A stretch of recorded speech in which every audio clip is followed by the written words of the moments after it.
आणि आता पाहणार आहोत मुंबई त्याचबरोबर पुणे शहरामधील टॉप 9 घडामोडी। मुंबईत 1 जून पासून बेस्टच्या 30 मार्गांमध्ये बदल होणार असल्याची घोषणा।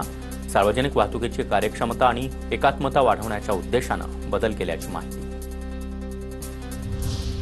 धारावीमधील 620 एकर जागेपैकी काही जागेचा वापर सार्वजनिक सुविधांसाठी केला जाणार। उर्वरित जागेमध्ये पुनर्वसन आणि नूतनीकरणाचं काम होणार।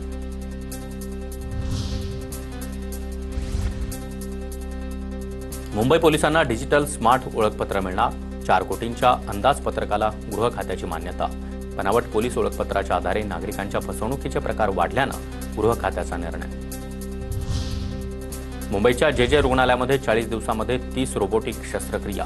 गरीब आणि मध्यमवर्गीय रुग्णांसाठी ही सेवा मोफत उपलब्ध। पुण्यातील तळेगाव चाकण शिक्रापूर राष्ट्रीय महामार्ग 6 पदरीकरणाला शासनाची मंजुरी। वाहतूक कोंडी आणि अपघाताचं केंद्र बनलेल्या या महामार्गाच्या विकासाचा मार्ग मोकळा। पिंपरी चिंचवडमध्ये 29 मे ते 31 मे दरम्यान पिंपरी चिंचवड आंतरराष्ट्रीय चित्रपट महोत्सवाचं आयोजन। रसिकांना शनिवारपर्यंत 90 चित्रपट मोफत पाहण्याची संधी।